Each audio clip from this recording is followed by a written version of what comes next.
Bom dia a todos. Declaro aberta esta sessão da Segunda Câmara Criminal do Tribunal de Justiça do Estado do Amazonas. Sejam todos bem-vindos.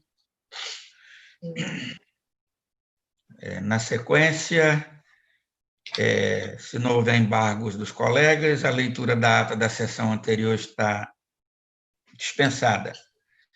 Indago aos senhores desembargadores se a leitura de acordo a ser procedida. Nada, presidente. Nada, presidente.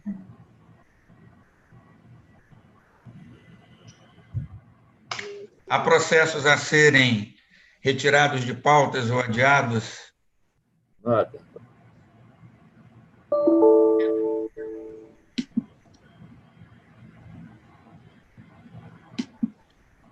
Bom, eu tenho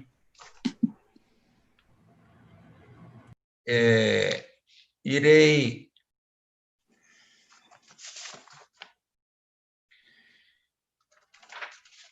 adiar o item 2 dos processos pautados, que trata da apelação criminal número 0610-133, dígito 03, de 19, em que é apelante Jonathan Figueiredo de Vasconcelos, apelado Charles Daniel Souza da Silva e o Ministério Público. Adiado para a próxima sessão. Também adiado o processo em segredo de justiça, que terei que repetir esse adiamento, mas já adianto que trata da apelação criminal que consta do item 3 da pauta, de número 021-8589, dígito 75, em que é apelante JCNE.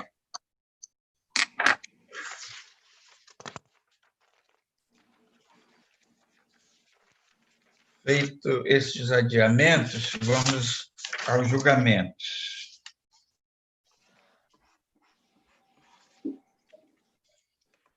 Eu chamo de julgamento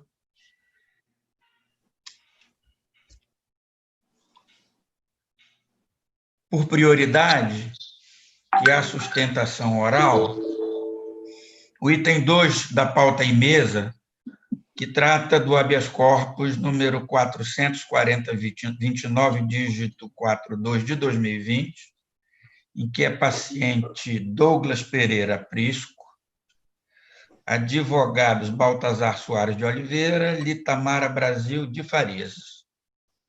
Janaína, os advogados estão aptos a entrar na sala? O doutor Baltazar Soares estava presente, mas no momento ele não está. Ele já esteve, mas no momento ele não está.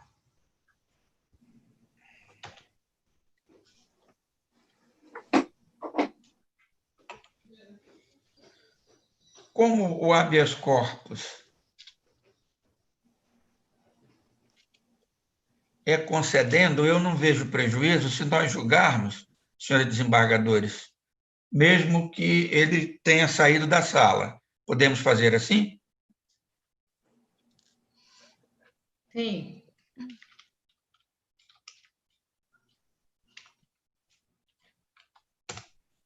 Deixa eu só entrar aqui no...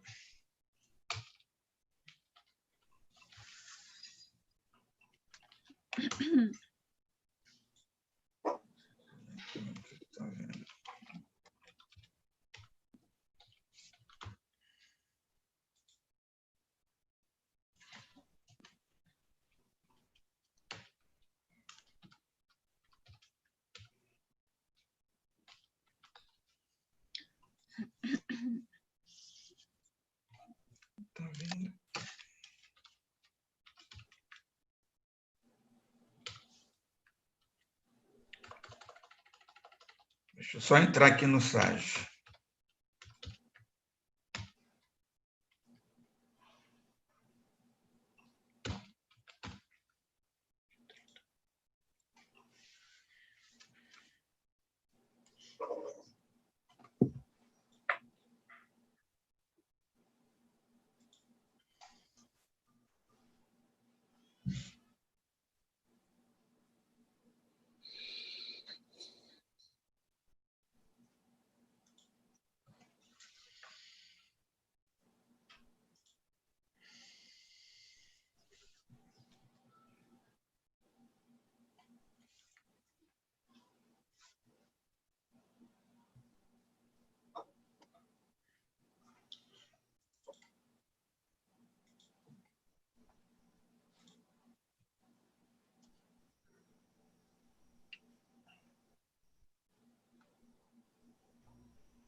Bom, o item 2 da pauta.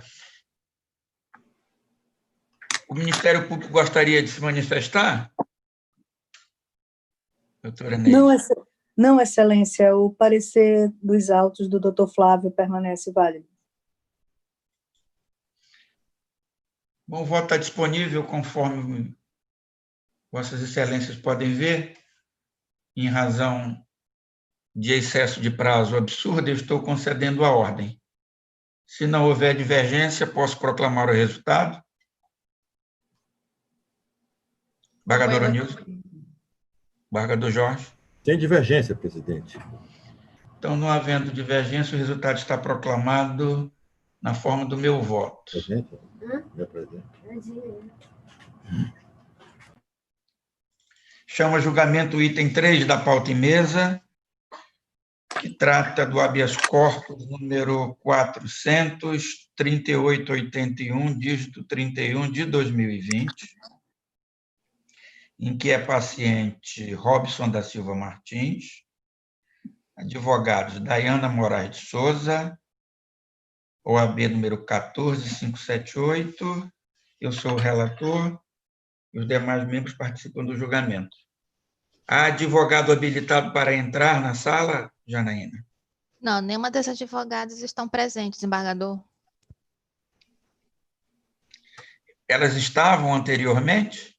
Não, também não. Não. Muito bem. O meu voto está disponível?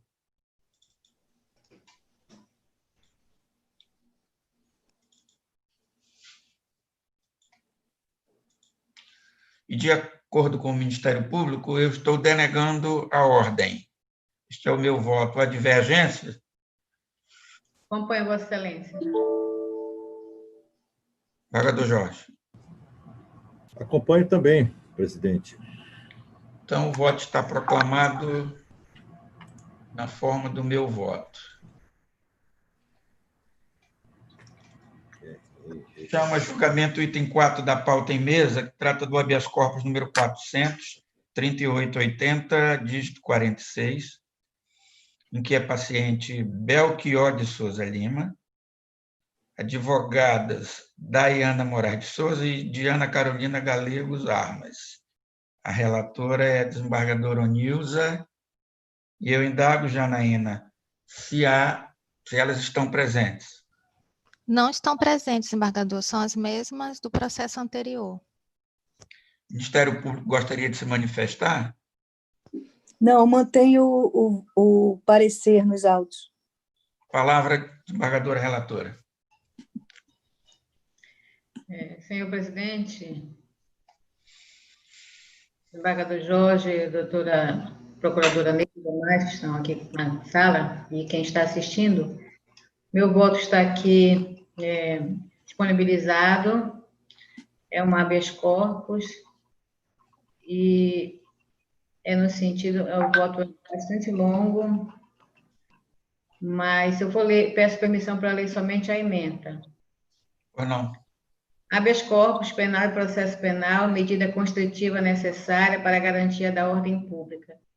Crime contra a vida, homicídio qualificado e tentativa de homicídio. Presunção de inocência, incabível análise em sede de habeas corpus. Requisitos legais preventivos. Comprovados, garantia da ordem pública. Crime cometido com violência e pluralidade de agentes. Necessidade da custódia demonstrada. Ordem denegada. Estou denegando a ordem, senhor presidente. Há divergência? Sem divergência, presidente. Sem divergência, o resultado está proclamado na forma do voto da relatora, que denega a ordem. Em consonância com o Ministério Público. Consonância com o Ministério Público. Chama julgamento o item 5 da pauta em mesa, que trata do habeas corpus número 43378, dígito 10, que é paciente Fernando Castro Lopes. A relatora é a desembargadora Onilza Abreu Guerres. E eu indago, Janaína, se o advogado Rogério Ramon de Souza Xavier está presente. Está presente, desembargador, já está sendo admitido. Ok.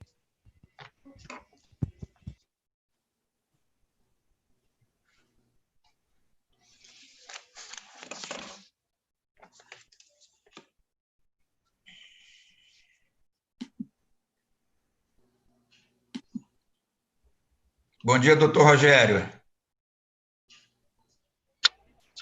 Bom dia, desembargador Jomar. Só para confirmar, um minuto só. Diga o seu nome por completo e o número da OAB. Rogério Ramon de Souza Xavier, OAB Amazonas 14.911.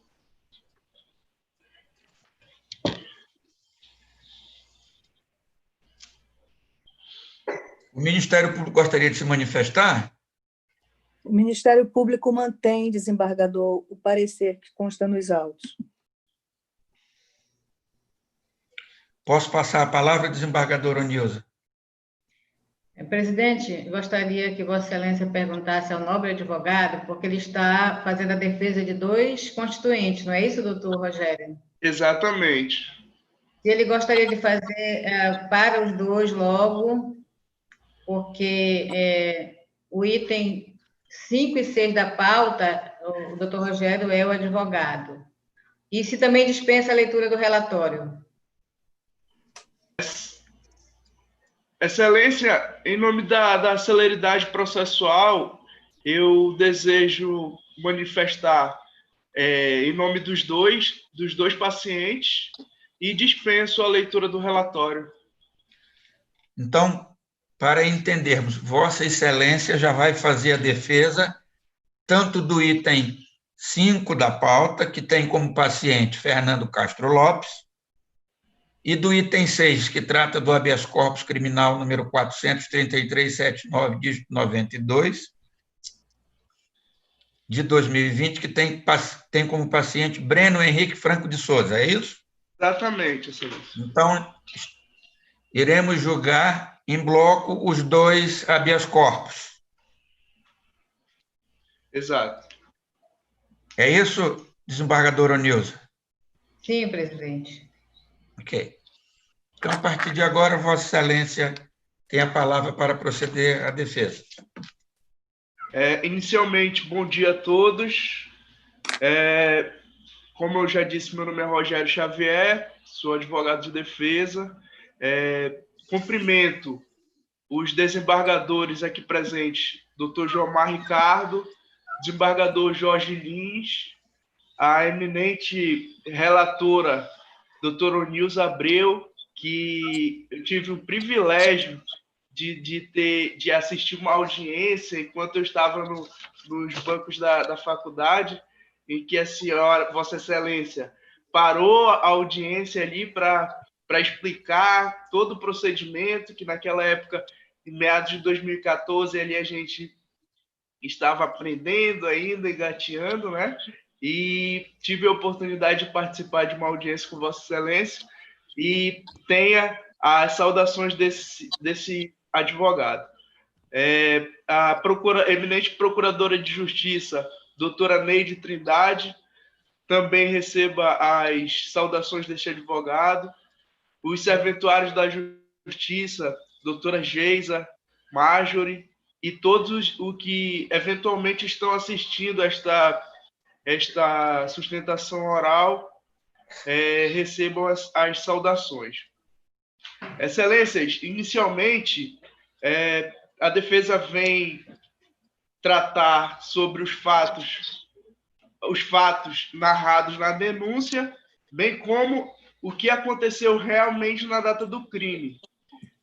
É interessante esclarecer que, na data do fato, 3, incluindo os 2 pacientes, ora que serão julgados agora, estavam se dirigindo até uma lanchonete.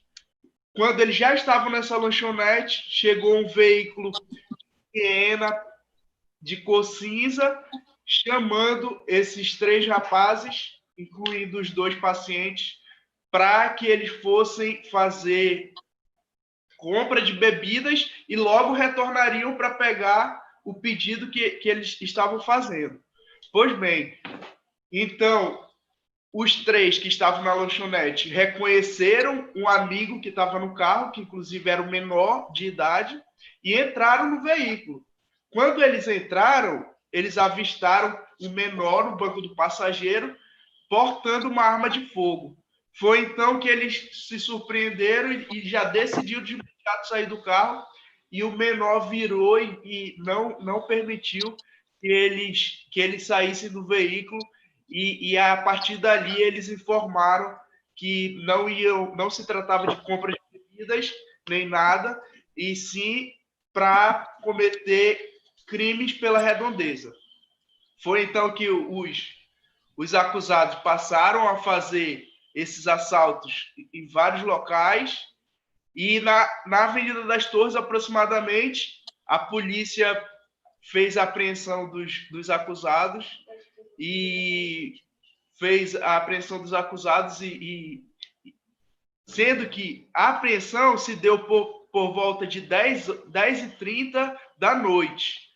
E aí vem uma peculiaridade que a defesa observou, que a apreensão se deu por volta de 10h30 da noite, e os acusados foram apresentados na delegacia 1h10 da madrugada, ou seja, eles demoraram por volta de 3 horas para levar os acusados para a delegacia. E nós sabemos que o procedimento a ser seguido após a apreensão é a apreensão dos elementos e o encaminhamento imediato para a delegacia de polícia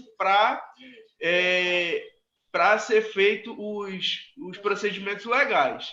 Vale ressaltar também que o local da apreensão para a delegacia de polícia é aproximadamente 700 metros. Isso não demoraria 4 minutos, segundo o Google Maps, que é o site de monitorado por satélite, né, de trajetos. Então, a gente observa aí essa irregularidade.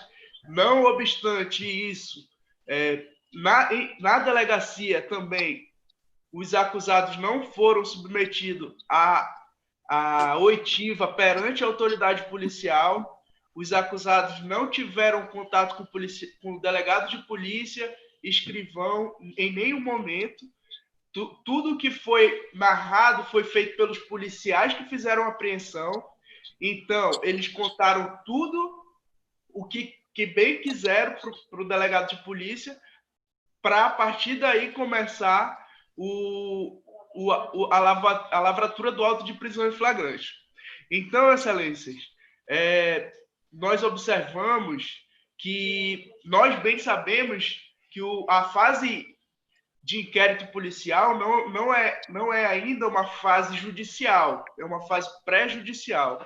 Portanto, deve ser, sim, observadas as legalidades formais, porque a partir do momento que o processo da via administrativa começa a ser judicializado, com esses vícios dificulta muito a situação da defesa, né, dos acusados envolvidos no caso. E como eu bem disse, os 2 pacientes que estão a ser julgados por Vossas Excelências agora, nada tem a ver com esse crime que foi praticado pelo menor de idade que estava armado e pelo condutor do veículo, que é desconhecido, até então desconhecido. E vale lembrar também que os acusados, os pacientes que vão ser julgados agora, não possuem nenhuma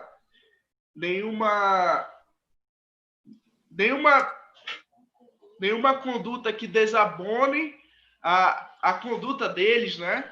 Ou seja, eles não têm nenhuma passagem pela polícia, não respondem por nenhum processo, são réus primários, possuem bons antecedentes. Então, a gente observa que o Poder Judiciário tem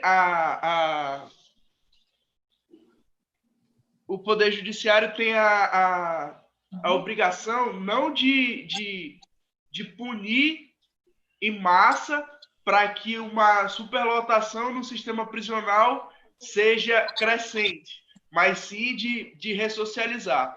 Então, a gente pede a oportunidade para esses dois jovens que sejam decretadas as medidas cautelares diversas da prisão, previsto no artigo 319, tendo em vista que os mesmos não botam em risco a garantia da ordem pública, haja vista que os mesmos são primários, possuem bons antecedentes, é a primeira vez que estão se envolvendo neste delito, que, inclusive, não tem nenhuma relação com os dois.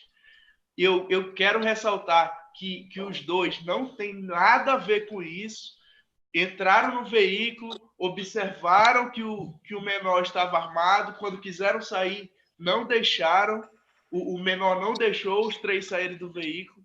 Então, a gente pede essa oportunidade de Vossas Excelências para que eles possam responder em liberdade e que a defesa se compromete a apresentá-los no dia da audiência sem nenhum problema. Eles não vão botar em risco a instrução criminal. Então, portanto, não preenche nenhum dos requisitos do artigo 312 para que a decretação da prisão preventiva seja eficaz, seja eficiente. Portanto, já finalizando e agradecendo a atenção de Vossas Excelências, a defesa requer a ordem, que seja concedida a ordem de habeas corpus, e seja decretada as medidas cautelares diversas da prisão previstas no artigo 319. É assim que se manifesta a defesa. Muito obrigado pela atenção mais uma vez e um bom dia a todos. Obrigado, doutor Rogério. Seja sempre bem-vindo. Com a palavra, a relatora. Agradeço, doutor Rogério, as suas palavras, agradeço a sua participação. Eu vou fazer um resumo, porque os dois pacientes são corréus, e vou fazer um resumo aqui do processo, porque é para os dois casos. No presente caso, aduz o impetrante em seu pedido, em síntese, que a medida deve ser concedida, determinando-lhe a liberdade provisória dos pacientes em razão da mais elevada e necessária justiça, bem como a existência das hipóteses previstas no artigo 312 do Código de Processo Penal. Pois bem, a despeito das alegações do impetrante, vislumbro da detida análise do feito a presença dos pressupostos e fundamentos da prisão preventiva, quais sejam o fumus commissi delicti consubstanciado nos indícios de autoria e na prova da materialidade e o periculum libertatis, fundamentado na garantia da ordem pública, tendo em vista a gravidade do delito, infração do artigo 157, parágrafo 2º, inciso 2 e 7º do Código Penal, combinado com o artigo 244, letra B do ECA. Nesse sentido, eu trago doutrina.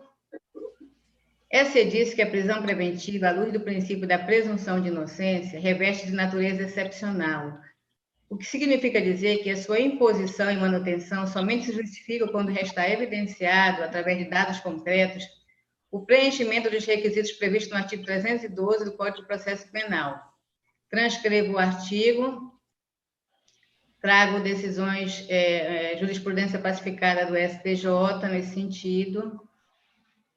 Considerada tal excepcionalidade, a custódia antecipada restringe aos casos em que não for possível suficiente aplicação de medidas cautelares diversas, elencadas no artigo 319 do Código de Processo Penal. Desta feita, extrai-se dos autos que o paciente encontra-se preso, os pacientes encontram-se presos preventivamente desde o dia 18 de abril deste ano, considerando a prática do crime tipificado no artigo 157, parágrafo 2º, inciso 2 e 7 do Código Penal, combinado, como já falei, com 244, letra B do ECA,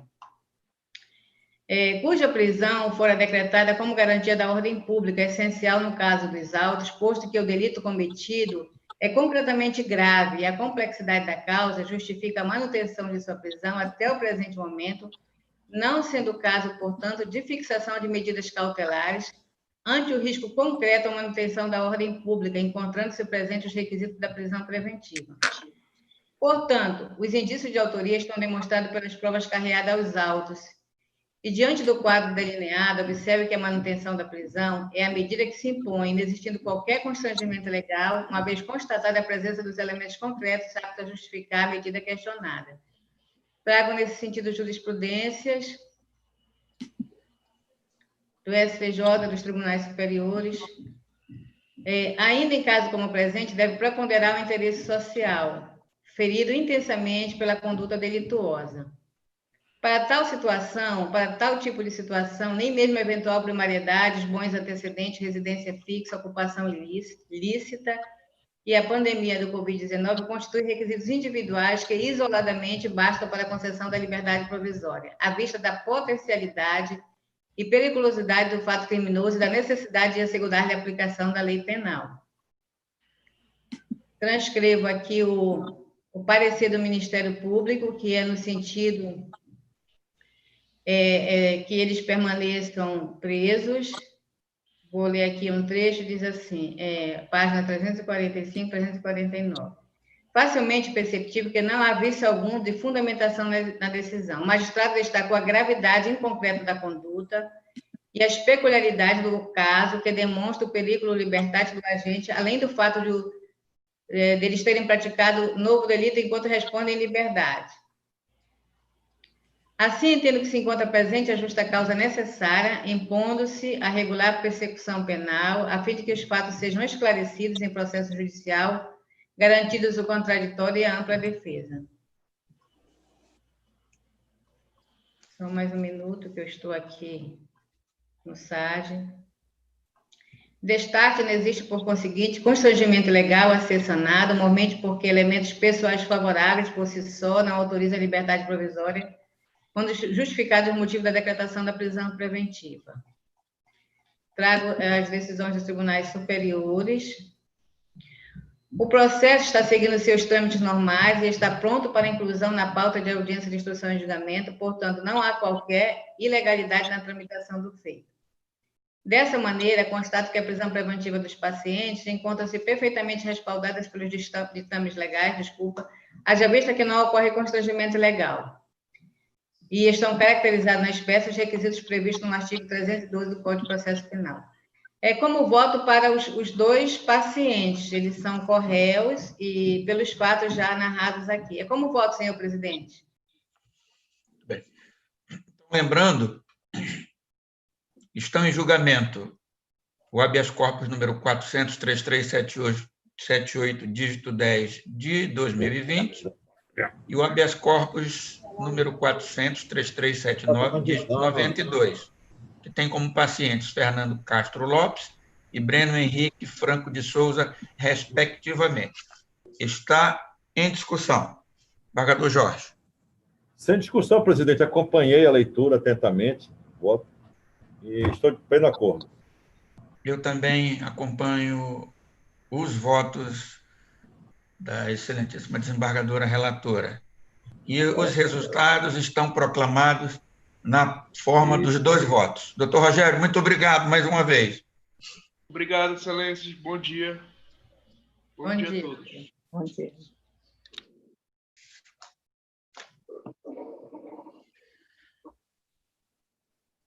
Continuando na nossa pauta, passemos então aos processos regularmente pautados, que não são processos em mesa.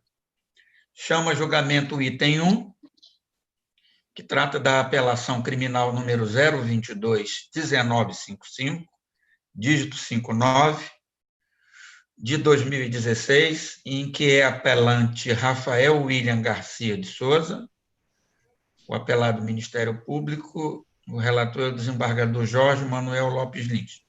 Há pedido de sustentação oral e eu pergunto a Janaína se há advogados esperando. A doutora Natividade e a doutora Marleide estão presentes. Admitam as duas? Admito as duas e eu vou indagar quem irá proceder ou se ambas irão dividir o tempo.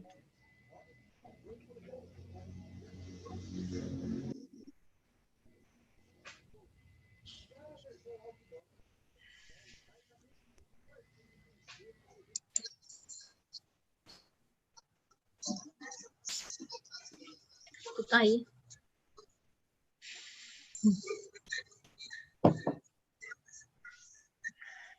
Tu quer falar? Não, qualquer coisa eu vou passando para você. A minha está sem, eu estou sem vídeo.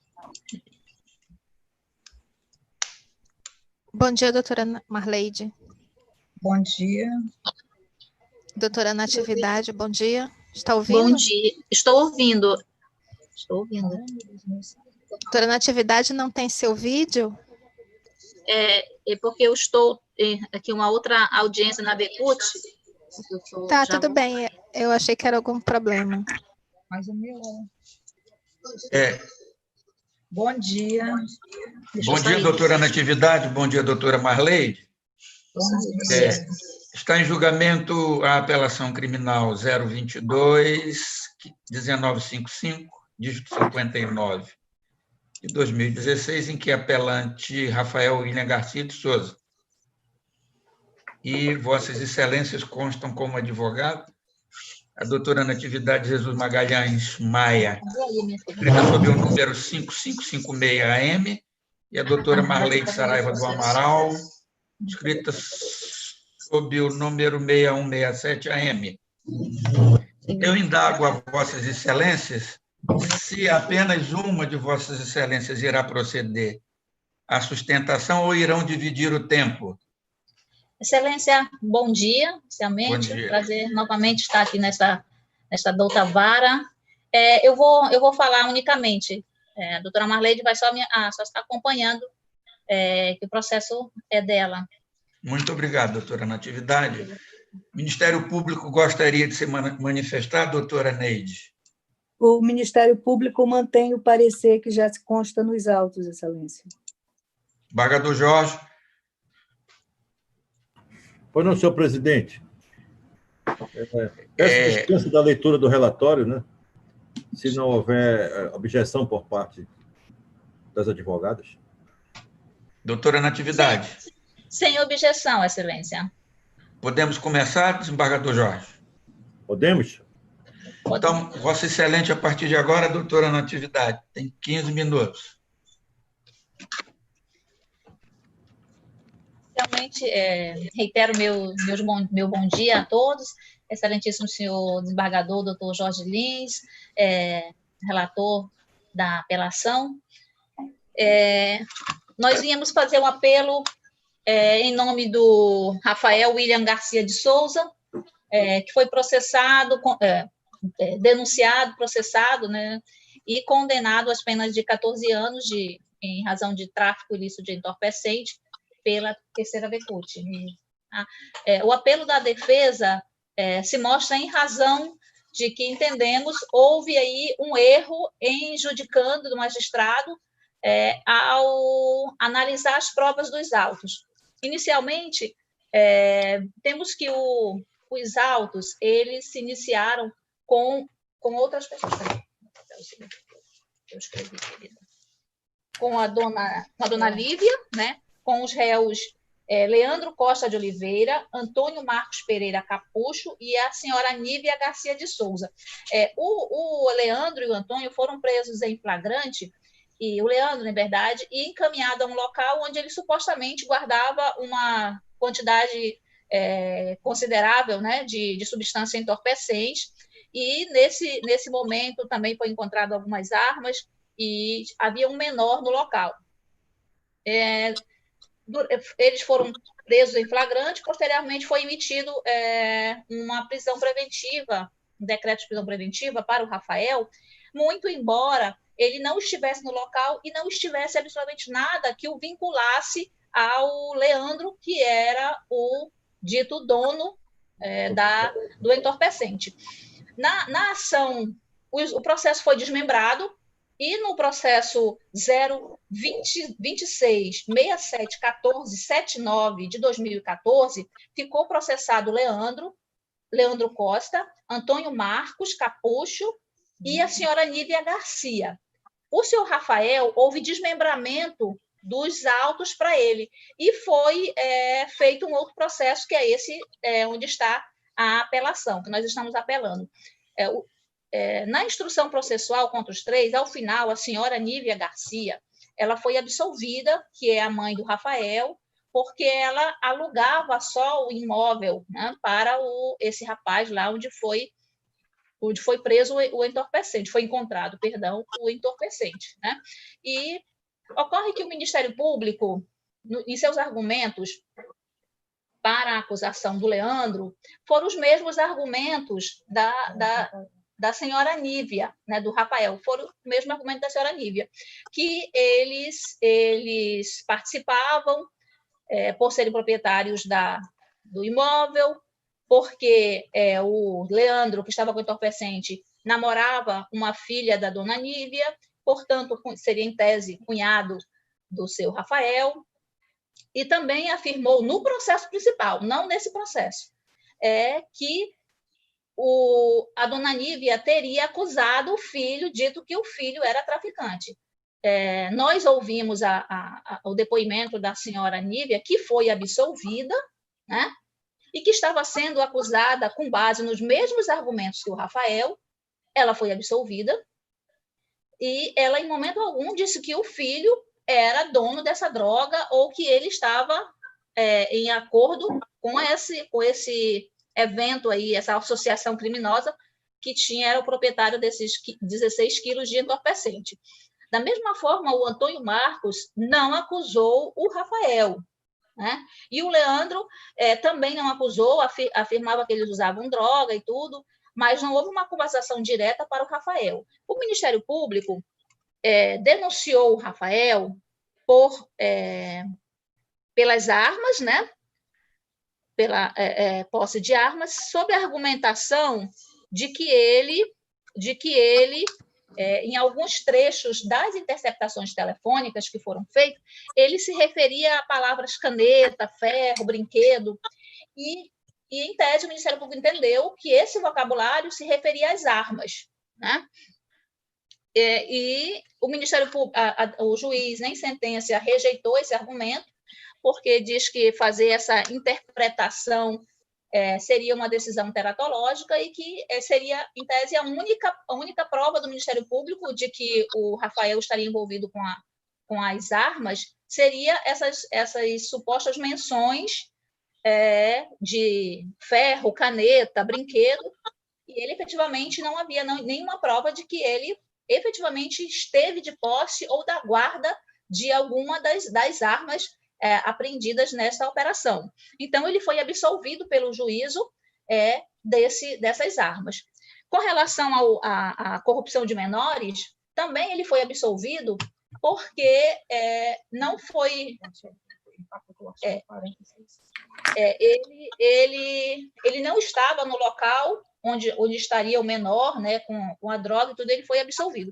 Todavia, o magistrado utilizou o mesmo argumento, que foi a suposição de que a droga, o Rafael estaria envolvido, para condená-lo, o que fica antagônico. Como que para as drogas ele entende que o argumento não se sustenta, mas para a droga ele entende que se sustenta?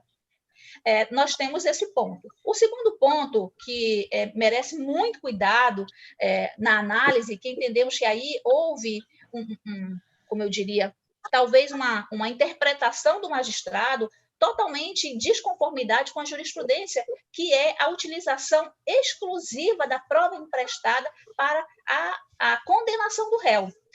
Nesse processo do Rafael William, não foi produzido absolutamente nada durante a instrução processual. Ninguém foi ouvido, não foi nenhuma prova juntada, apenas ele foi ouvido e rejeitou a acusação que estava sendo imputada. Não confessou, rejeitou a acusação.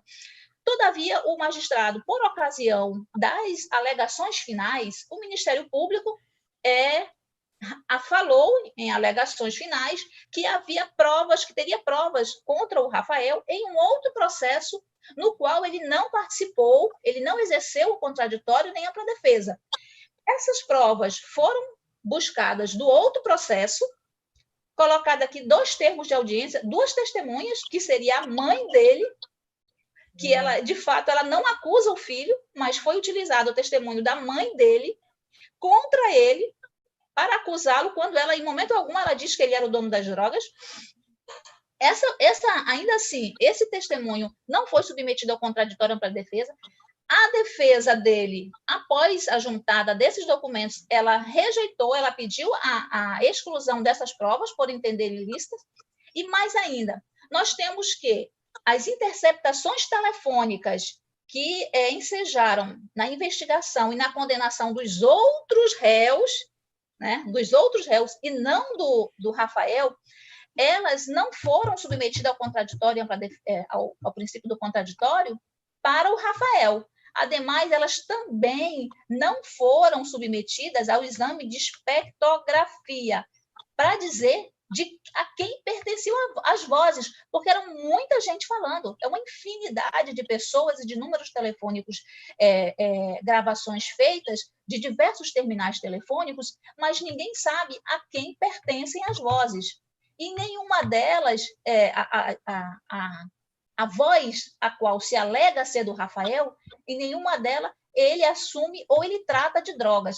Supostamente, segundo o Ministério Público, em suas alegações finais e replicado na sentença, essa interceptação supostamente atribuída ao Rafael, ela só se refere a armas, que seriam os brinquedos, as canetas, né? E que foi rejeitada pelo magistrado em sentença. Então, nós vimos que onde estão as provas da condenação que justificariam a condenação pelo tráfico? Porque, efetivamente, a interceptação telefônica ela se prestaria, em tese, à condenação pelas armas, já que elas se referem a armas, a palavras, né, que ligariam a armas. E o próprio juízo entendeu que a interceptação, que as gravações seriam insuficientes, porque utilizam termos, apenas ele fala sobre armas, né? Utiliza termos que iriam, em tese, se referir a armas, mas ele foi absolvido. Não há nos autos uma única prova que enseje, ou que afirme, ou que leve a uma firme convicção de que o Rafael William Garcia estivesse envolvido na apreensão daqueles 16 quilos de entorpecente. Não existe nos autos. O que existe nos autos, a única coisa que foi utilizada para condenar o Rafael foram 2 testemunhos, feitos em outro processo, que foi o testemunho do Leandro Costa de Oliveira, né? E o testemunho da própria mãe do Leandro, que é a dona Nívia, que em momento algum ela diz que ele seria o dono desse entorpecente. Então, nós não temos aí prova alguma, né, para condená-lo, só aí nós temos ilações da polícia, sem nenhuma prova contundente, só aí nós já teríamos o princípio do indúbio pro réu em benefício dele, e efetivamente nós não temos como condenar, tendo em vista a imprestabilidade das provas trazidas aos autos, porque inicialmente porque elas não foram submetidas ao contraditório ampla defesa pelo réu, e também porque elas foram as únicas provas utilizadas para condenar o réu. E não se pode utilizar exclusivamente provas emprestadas para condenação. Elas poderiam até ser utilizadas, Excelência, se tivessem nesses autos outras provas para corroborar, mas exclusivamente uma prova emprestada, ainda mais uma prova emprestada que não foi submetida ao contraditório ampla defesa. Então, a condenação do Rafael ela está eivada de vícios no tocante à apreciação das provas, que são inúteis para isso. Então, com base nisso, a defesa requer, né, que o Rafael seja absolvido das imputações que lhe são condenadas, seja pelo princípio do indúbio pro réu, né, seja pela imprestabilidade, pela ilicitude das provas, né, utilizadas contra ele, seja também porque foram utilizadas exclusivamente provas emprestadas, sem nenhuma outra prova nos autos que corroborasse essas provas emprestadas, que, repito, não foram submetidas ao contraditório nem à ampla defesa. E também elas não se pode assegurar a autenticidade das provas, visto que elas não passaram pelo exame de espectrografia para que se pudesse aferir de quem eram as vozes que estavam ali tratando relativamente a termos caneta, brinquedo, que entende-se que seriam aí palavras utilizadas para falar sobre armas. Tá? Esses são os argumentos da defesa. Temos convicção nesse posicionamento da constitucionalidade e da seriedade com que esta Câmara tem, já em outras ocasiões, apreciado os argumentos da defesa. Nós entendemos que aqui, muito mais do que a defesa do Rafael William, hoje nós trazemos uma defesa ao próprio devido processo legal, né, que resguarda não apenas o apelante, mas todo o direito processual penal, toda a instrução processual, né? Não se pode buscar uma condenação com base em provas que estão eivadas de ilicitudes. Não podemos entender que se tenha um julgamento justo ou uma condenação justa com base em provas ilícitas. Tá? Então, são os argumentos da defesa. Desde já agradecemos e reiteramos nossa convicção no melhor entendimento desta Câmara para o que é justo. Meu bom dia a todos. Muito obrigado, doutora Natividade. Palavra com o relator. Senhor presidente, temos desembargadora Nilza, doutora Leite e doutora Natividade. O meu voto está pronto, a minha decisão já havia sido tomada, mas em respeito a algumas considerações que foram feitas pela defesa, eu vou reanalisá-las, né, para fins de firmar um convencimento, e de forma que eu peço a suspensão deste julgamento para a próxima sessão, a fim de eu analisar essas argumentações que foram trazidas neste momento, pela sustentação oral. Okay, obrigado, desembargador Jorge. Julgamento suspenso para a análise da tese apresentada pela defesa em sustentação oral. Obrigada, doutora Marleide. Obrigada, doutora Natividade.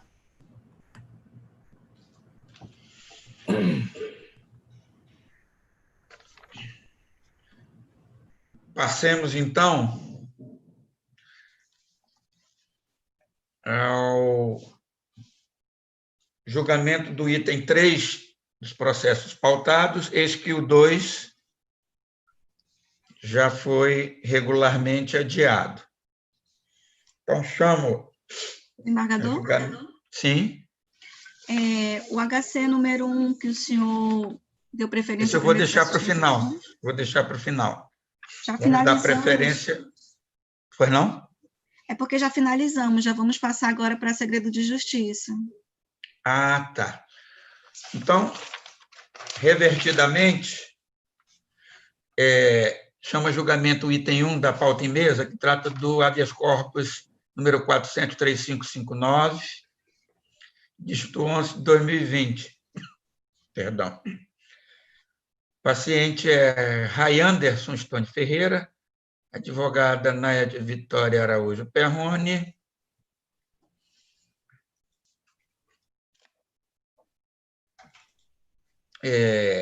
Eu sou o relator e meu voto eu estou considerando o habeas corpus prejudicado em razão de concessão de liberdade no primeiro grau. Alguma divergência? Não havendo divergência, o resultado está proclamado na forma do meu voto. Passemos, então, agora aos julgamentos em segredo de justiça, a partir do item 3 da pauta publicada. E, por esse motivo, as transmissões públicas serão encerradas. Janaína.